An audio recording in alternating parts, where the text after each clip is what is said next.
ایک یہودی کی ایک مسلمان جو ظاہراً مسلمان تھا حقیقتاً منافق تھا، اس سے کسی مسئلے میں اختلاف ہو گیا۔ یہودی سچا تھا، وہ جو ظاہراً مسلمان یعنی منافق تھا وہ جھوٹا تھا، لیکن یہودی کو بھی نہیں پتا کہ یہ منافق ہے۔ اب وہ مسلمان کہنے لگے، کیس ہوا کہ کس کے پاس جائیں؟ تو یہودی نے کہا کہ تمہارے نبی کے پاس جائیں۔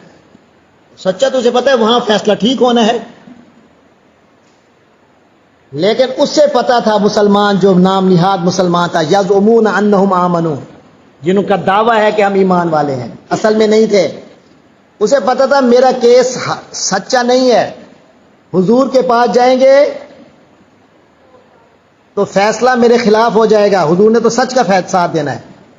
تو لہٰذا کہنے لگا نہیں فلاں یہودی ہے کعب بن اشرف، اس کے پاس جاتے ہیں، وہ بڑا کمال کا بندہ ہے، اس سے فیصلہ کراتے ہیں، تمہارا بندہ ہے اسی سے کرواتے ہیں۔ وہ تو رشوت وغیرہ لے لیتا تھا، لیکن یہودی نے کہا نہیں ہم اس سے کرواتے ہیں۔ بالآخر مجبور ہو گئے، مسلمان نے بھی سوچا چلو ہیں تو مسلمان نہ، منافق یہ کہ بظاہر تو مسلمان ہونا، کسی کو پتہ تو نہیں ہے میں اندر سے کیا ہوں۔ چلا گیا حضور پاک صلی اللہ علیہ وسلم کے پاس فیصلہ لے کر۔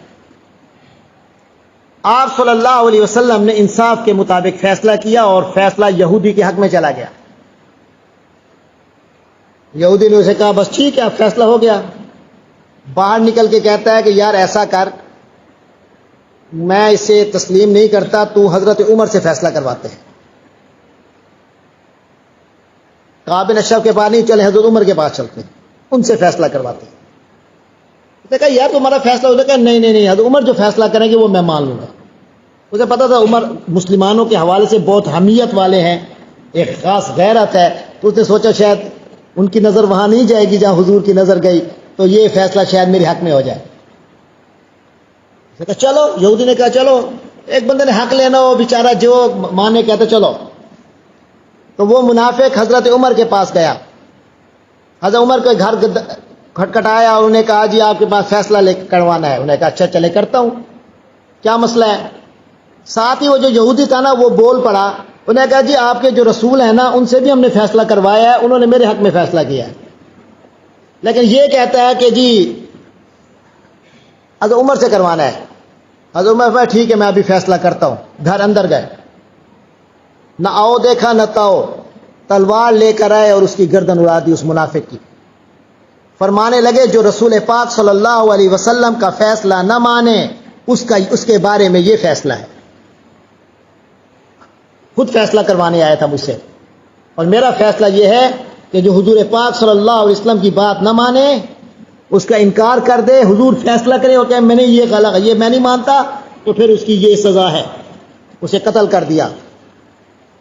نتیجہ یہ نکلا کہ اس کے جو خاندان والے تھے وہ تو بفر گئے کہ ہمارا بندہ قتل کر دیا انہوں نے، عمر رضی اللہ تعالیٰ عنہ نے۔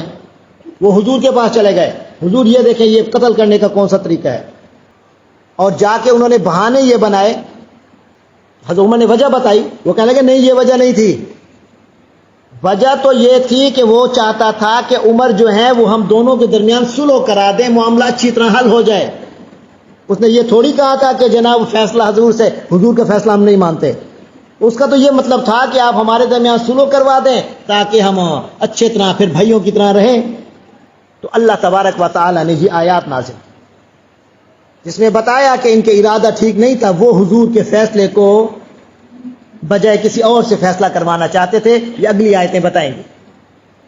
تو فرمایا جو لوگ یہ چاہتے ہیں کہ یریدون ان یتحاکموا الی الطاغوت، کہ کسی طاغوت سے فیصلہ کروائیں، جبکہ انہیں حکم ملا ہے کہ اس طاغوت کا کفر کیا جائے، جہاں طاغوت سے مراد کعب بن اشرف سامنے آتا ہے۔ وَيُرِيدُ الشَّيْطَانُ أَن يُضِلَّهُمْ ضَلَالًا بَعِيدًا، ایسے لوگوں کو شیطان بہت دور کا گمراہ کرتا ہے۔